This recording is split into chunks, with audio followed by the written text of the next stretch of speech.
Hello, my name is John Burras. Thank you for viewing this video today. This video is called Frozen Shoulder Unthawed. In this video, I hope to present to you some new ideas about how to perceive your own shoulders, some new ways to heal your body, perhaps even demonstrating the old ways and see why they're not working. I will share with you my knowledge about what causes frozen shoulder, and it'll give you a whole new way of seeing your shoulders. You know, as a fascia body worker for over 40 years, it's one of the most common conditions that I work with. It seems like almost everybody's got some form of frozen shoulder. And in the traditional medical model, I don't believe it's treated very well. There's either surgery or physical therapy where you build muscle on top of the injuries, but in most cases, people's shoulders aren't restored to perfect health again. So there's some really exciting ways to heal yourself, and I'll present those to you today. I'll tell you the whole story about what the shoulders are, and you'll see your shoulders in a whole new light. And that's the whole nature of this video today. You know, millions of people across America and millions more in the world have frozen shoulder, whether they're mild or severe or somewhere in between. We just live with it. We just accept it and go on with life and expect that to be normal. And it's not normal at all. And the problem is we've normalized dysfunction, and we build layers around it, or we totally ignore it altogether. So there are ways to solve the issue. And most people, for example, if you can't clasp your hands overhead with your elbows touching your ears, you probably have it. If you can't cross your hands in front, if you can't touch your fingers behind your back, for example, if you can't do this, most likely you have some form of frozen shoulder. So it affects almost everybody. And people call it aging or genetics or just bad luck, but it's not true. When you were 4 years old, I guarantee you can touch your fingers behind your back, and what happened? So it's so common. Like I said before, I treat it probably the most common injury I treat of all the things I see. Almost everybody has some form of it. There are solutions, there is hope, and I'll be presenting those to you today. First of all, we need to talk about the shoulder. What is the shoulder? Well, it's a lot of muscles. A lot of muscles intersect and come together to create movement in the shoulder joint. And frozen shoulder isn't just one muscle, it's a group, it's a patterning of tissues and whatnot. And it prevents you from full mobility. It causes pain often. People rely on medications and over-the-counter drugs and herbs to calm it down, but it affects a large area of the body. So you can't just point to one area where it is, because it encompasses a whole bunch of areas. And like I said before, it can be quite painful. In most cases, frozen shoulder syndrome takes years or decades to develop. By the time someone wakes up to the fact they have a problem, it's been in the making for a long time, and they finally realize, okay, I can't stand the pain anymore. Maybe I should start acknowledging it's there and maybe do something about it. So in most people's cases, it's a decades-long problem. And what happens with frozen shoulder, it affects other areas of the body. You might have carpal tunnel in your wrist or thoracic outlet syndrome in your neck, because it's all related. It's all related to a dysfunction in the shoulder that causes dysfunction all other places. So in order to treat frozen shoulder, you got to treat a lot of areas to get them all balanced at once. It's actually very difficult to pinpoint exactly where it is, because it encompasses a large area.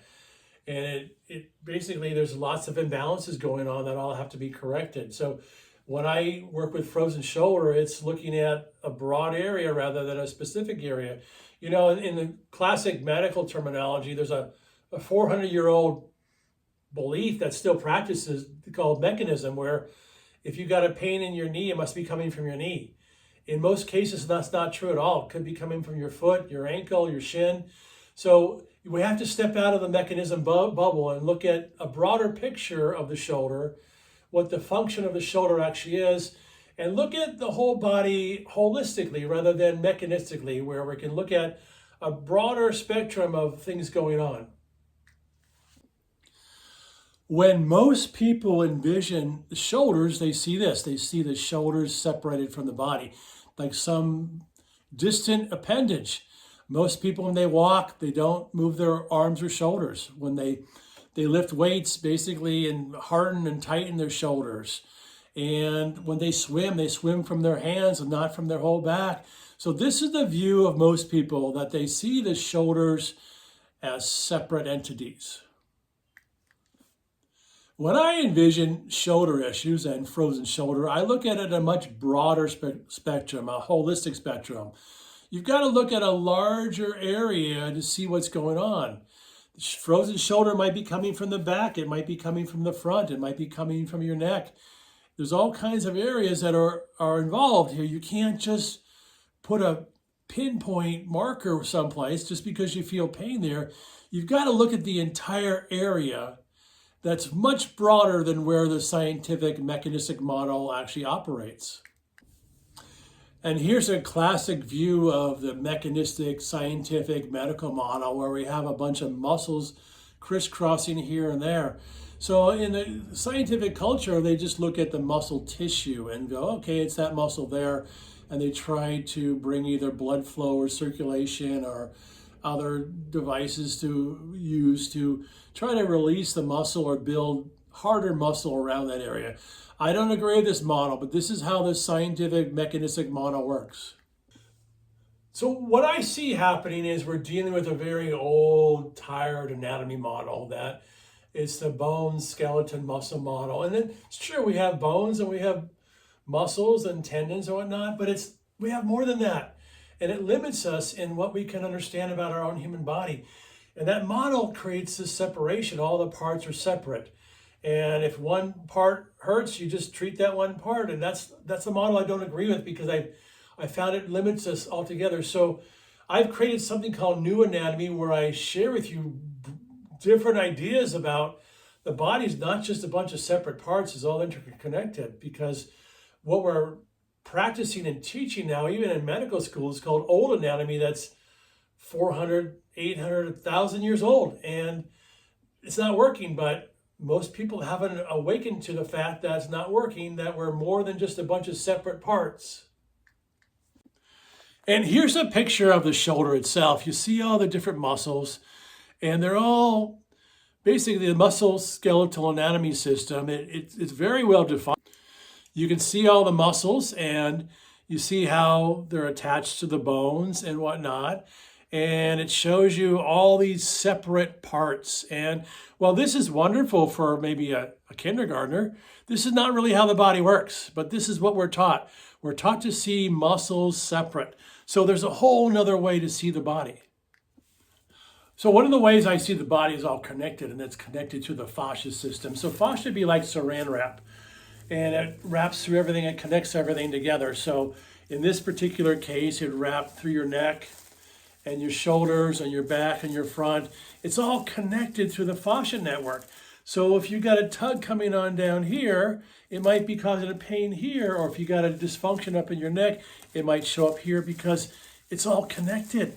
And the medical world doesn't see it that way. They see separation. But in the holistic world, the way I see it is, everything's connected to the fascia network. If you want to deal with a shoulder issue, you've got to deal with the connections and not just the specific muscle itself. You've got to open everything up, and that's how you're going to get well. For example, in many cases, somebody might have a shoulder rolling forward, and the tightness of the shoulder rolling forward causes pain in the back. So there's an imbalance, a front to back imbalance going on.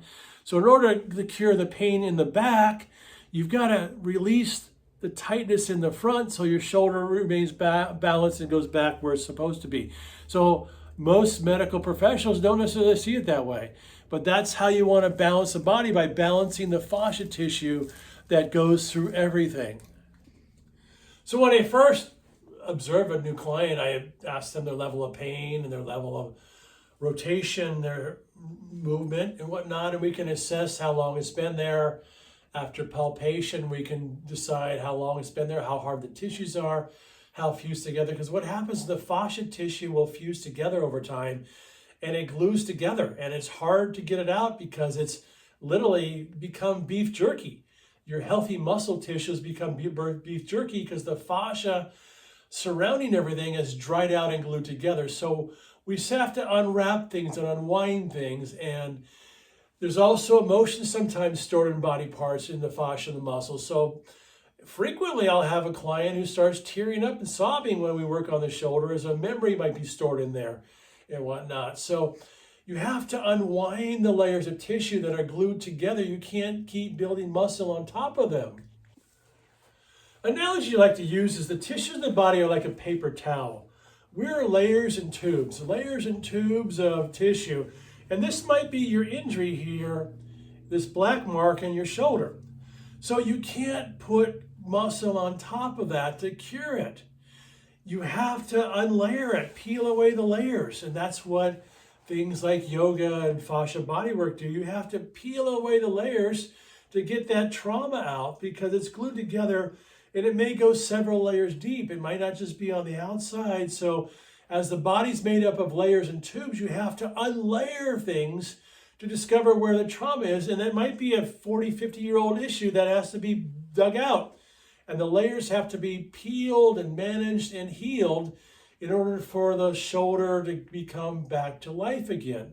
The common mistake I find is that people lift their weights and they do their weightlifting and they go to the gym and they go to the physical therapist to build weights and strength on top of an injury. Well, it never cures the problem. It may compensate where the pain is gone shortly, but it doesn't cure the problem because you're not getting to the source of it. You're covering it up by more muscle tissue. You cannot cure something by compensating for it. And that's what commonly happens in our culture. We build muscle and strength around our energies, including our shoulders, and it doesn't cure it, it only compensates. Just because the pain is gone doesn't mean your problem's gone. So people often stop there, oh, there's no more pain. Well, your problem's going to live with you the rest of your life then, because you've compensated for it. It's like if you have a rusty car and you just put a coat of paint over the rusty car, guess what's going to happen? Not going to fix your problem. The car's going to fall apart even quicker because you just covered it up. That's what happens when you build muscle around tissue like frozen shoulder. You just cover up the problem. In order to heal it, you've got to unwind it and peel away the layers where it's stuck and frozen. And this is how our body's designed, like a tree. We have rings like a tree. We have layers and layers and layers. And you can't compensate by putting more layers on top. You've got to unpeel the body and get to the bottom of it. You have to unpeel the layers. And in frozen shoulder, that's not what most people are doing. Most people are putting more layers on top of their dysfunction and not curing it. Another way to see it is if you took a stack of newspapers and left them in your garage for years, they would be stuck together and frozen apart and compressed and glued together. This is what happens in most people's frozen shoulder. Since they've ignored it over time, the layers fuse together. They actually bond together and glue together. And then it becomes very difficult to come undone. So you actually have stuck together tissues like in this stack of newspapers that are fused together. This is the common frozen shoulder dilemma.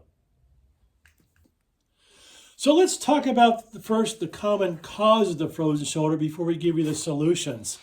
So first is an injury. That injury might have happened when you were a kid. You fell out of a tree, you fell off your bicycle, you fell skiing, and you landed on your shoulder, and you never got better, or it got better, but not really, or you ignored it. You kind of knew there's a problem there, but you never really took the time or had the knowledge to fix it. And now that you're 30, 40, 50, 60 years old, and you're complaining about it because guess what? It never went away. It's still in there. The second possible reason for frozen shoulder is called repetitive stress. For example, if you're a tennis player and you play tennis a lot, all that jarring on your shoulders from the racket strikes on the ball will cause tension in the shoulders over time. You could be a construction worker where basically you're having to work with a jackhammer every day, and over time that will affect your shoulders. So repetitive stress is a common form of frozen shoulder. Weight training is another one. Like if you keep lifting weights your whole life, starting in perhaps grade school, high school, college, all that muscle tissue will fuse together and bond together and cause the fascia tissue to dry out. Once your fascia tissue dries out, it fuses together like beef jerky. So it's common for many weight trainers to have shoulder issues because their fascia becomes glue. And this is the problem in our culture. We are encouraged to do this, but we're encouraged to glue ourselves together. Number 4 is emotional holding. You might have a trauma in your life. Perhaps you grew up with alcoholic parents and you're scared to go home and you hid in your closet. And that hiding and that fear were stuck in your shoulder. You grimaced and you held yourself so you wouldn't get hurt by somebody who's out of control. So that emotional energy got stored in your tissues, your muscle and fascia tissue, and it's still there. That's also very common. Number 5 is breast implants.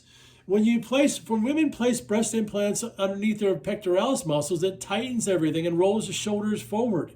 And it causes the fascia to harden, your muscles to tighten, and it fuses everything together. While it might look glamorous, it causes several physical dysfunctions in your body because it's causing your shoulders to roll forward, causing an imbalance in the front to back balance. Number 6 is poor posture, and that could be from physical issues, like it hurts to stand up straight, or even emotional issues where you feel shame, you don't want people to notice you. Poor posture often causes a frozen shoulder issue. And number 7 is injections. When you have an injection, a shot, and whatnot, people don't realize that a lot of poisons are in those injections, so we'll talk about that too. So let's elaborate a little bit more about what causes frozen shoulder. For example, number 1 is injuries. Injuries just don't go away by themselves. We ignore them, we compensate for them, we bury them, we medicate them, but they don't necessarily go away. So for example, if you're in a skiing accident and you fall on your shoulder, that issue might still be there, but you buried it with hard muscle tissue on top. And it might be a bullseye, but it radiates through your arm and your neck, your shoulder, your pecs in front, your back muscles, because the trauma is still there. It's like if you took a hammer to your wall and you made a hole in the hole doesn't go away by itself. Well, guess what? When you have a traumatized shoulder, it won't go away by itself either. You have to correct it in many ways, and I'll talk about that a little later here, but the trauma stays with you. Most people compensate, they don't cure. They never get to a point where they actually cure their frozen shoulder because they're too busy compensating for it. That means you walk funny, you sit funny, you stand funny because you're not even aware you have an issue there. And then repetitive stress. Once again, if you're using your arms and shoulders for either sports or construction work or other types of repetitive issues, computer work, for example, it might create a frozen shoulder because your tissues in your shoulder are never relaxing. They're traumatized, they're microtraumas. And over time, those microtraumas will add up. And it's more common that most people have one shoulder affected, but you can also have both shoulders affected. And so it doesn't matter.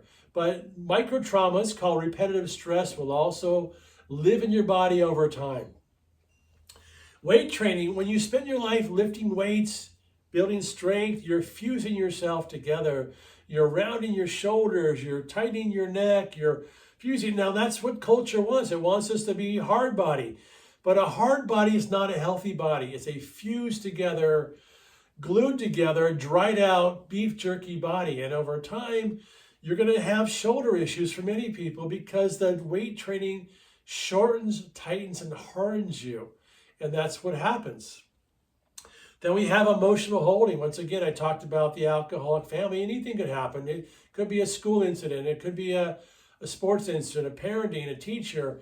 If you hold tension in your shoulder because you're hunkering down and you're trying to stay safe and you're trying to cover up from being hurt, that emotional energy might be stored in there over time and you've just buried it and you just ignored it because most people don't know what to do to get it out. And once again, with women with breast implants, they cause horrible dysfunction as they roll the shoulders forward. They tighten the pecs, tighten the shoulders, and they cause a rolling. So as you do that, you have compensations going on. You have hard tissue going on. The fascia fuses together and glues together, and that might be the source of many people's frozen shoulder issues. Poor posture, once again, either it's too painful to stand up straight, Or if I have shame in myself, I'm going to hunker down, roll my shoulders forward, and I don't want anybody to see me. So that is another cause of frozen shoulder, as the shoulders will roll forward. It's a heart protected mode to roll forward and protect yourself. And the last thing is injections. And this is, a lot of people might feel that this is controversial, but this is very normal. I would often ask this question: why is it the most common issue I have in my practice is frozen shoulder? And I kept thinking, we've all get vaccines. What if the vaccine were the cause? So I decided to do some research. So let me share with you where my first bunch of research came from. So I first discovered Dr. Robert Marshall's work many years ago. He created something called interference fields. He believed that injections were a root cause of many people's health issues because it caused the fascia and muscles to fuse together and become disorganized, creating an energy imbalance and then a physical imbalance and whatnot. People don't realize this. While a flu shot, a vaccine might have some good properties in it, it also has things like carbolic acid, mercury, aluminum, ethylene glycol, which is the radiator fluid. It's the yellow-green stuff in radiator fluid. That's also in the shot. So Dr. Marshall believed those poisons started to create fascial dysfunctions, causing things to glue together and fuse together. And that's what I believe as well, because I've seen it over and over again, how most people have a shoulder dysfunction and most people get vaccine shots. This is a depiction of a picture from Dr. Marshall's work where he showed you how it travels through the body and causes many other problems. So a vaccine shot in your arm could cause a neck problem or a wrist problem or a belly problem or a heart problem, as it causes disturbance through the body. And it goes a lot through the fascia network as those poisons create disturbances in interference fields. Something I like to call the octopus tentacle effect. Imagine you've got an injection in your shoulder where those problems start to radiate other places. They go up your chest and arm, down in your belly. They cause all kinds of other disturbances other places because they're not just affecting where the vaccine went into, they're creating energetic disturbances and causing fascial disturbances as the poisons in the vaccines are occurring. So that was my initial scientific research. And then I had a lot of anecdotal research. For example, in my own experience, when I was a youngster playing Little League Baseball, 8 or 9, 10 years old, I remember coming home from school. My mother took me to a doctor. I got a tetanus shot and I went to play a baseball game that day. Well, I remember I couldn't lift my arm higher than my ear to catch a ball. It was stuck. It was frozen. The vaccine had frozen my arm. And literally, for the next 30 years, there was always a catch in it, a glitch in it, because it never felt the same. Now, I've worked on it in many ways to get it healthy again. But after my tetanus shot, I couldn't lift my arm for decades. And so that was my experience. I also had a client who was a medical doctor, a surgeon, who went in for a flu shot. And he had to retire because he couldn't lift his arm anymore, because his shoulder wouldn't move anymore. So I've seen it over and over again, anecdotally and in the scientific realm, how injections do affect the fascia tissue, and they might be one of the reasons why so many people have frozen shoulder. So now we've gone through the anatomy of the body. We've gone through the possible reasons why so many people have frozen shoulder. It's our relationship with our bodies and our shoulders. Most people don't have a relationship with their shoulders. They don't even know they exist. They just move along as if they're just there to carry your luggage around. So making your shoulders important will start changing this, and there are ways to do that too. So let me share with you some of the ideas about how to change your body. Here are a couple solutions on how to cure your body. Certainly this is what I did to repair my body. And my shoulder's about 99% better by now after years of sports and weight training and injuries and crashes. So the first thing is yoga. And yoga has been a critical part of my life. And You might include that in your daily ritual. Also, something called Feldenkrais, which is a much slower movement system, but it rehabilitates tissues and it brings new memories back. And then I like this other one called eccentrics, which is a system where it's allowed simple movements to re-energize and to repair old tissue. So first, yoga. What is yoga doing? Well, yoga isn't just exercise. You're stretching the fascia tissue and making it warm and liquid and enlivening it, bringing space to your body, and you're breaking down old adhesive scar tissue patterns. Because that's what this is. It's scar tissue in the body when the tissues fuse together. So a regular yoga practice, especially focusing on certain areas like your shoulders or back or neck, would be a great enhancement to your life. And it helped me quite a bit. I have perfectly healthy shoulders now as far as I'm concerned. And it was quite a great gift to me to release. So yoga would be great. Feldenkrais is a system of movement where you're going to take your arm out to the side and move it side to side, back and forth, and move your neck another direction. And this is what Feldenkrais looked like. So there's all kinds of resources online and other places to find it. There's also called eccentrics, where you're doing simple movements like this, back and forth. Simple range of motion movements where you're getting the range of motion back. And over time, you repair and recover your body. And those are great tools to have. We want to do expansive movements. Most people in our culture are committed to contractive movements that harden, tighten, and stiffen you. And that's not going to heal you at all. And also body work. You can get a regular massage, which is helpful, which works on the muscles, the circulation, relaxation. But more specifically, fascia body work, which releases the adhesions and actually breaks down the scar tissue.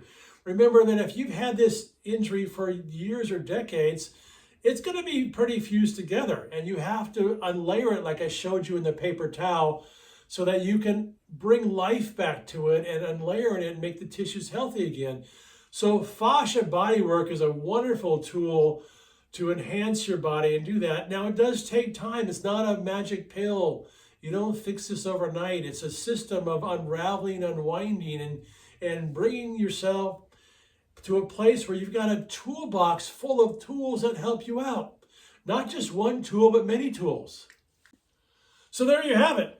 There's the anatomy of the body. There's the possible reasons why many people have frozen shoulder, and there's possible solutions. Those solutions certainly work for me, and it helped me. And I have lots of clients who've been repaired and recovered from frozen shoulder because they did the right things. Most people are doing the wrong things and much of the wrong things. So there is hope for you. You can cure it. It's not incurable, but you've got to build a toolbox of resources. So I hope this video gave you some knowledge and hope that you can be cured and you don't have to live forever with a frozen shoulder. You're just going to have to reinvent your shoulders and reimagine them and get out of the mechanistic viewpoint that it's just a pain in my shoulder I need to cover up with either pain medications or muscle tissue. So thank you for joining me here. If you'd like to know more about me, you can visit me at my website, johnburras.com. You can buy my book, returntonature.com, Return to Nature, the 5 Pillars of Healing, and it will give you much more in-depth information. So please subscribe to this newsletter here and this channel and become part of the leading edge community where great new information is at our fingertips. Thank you.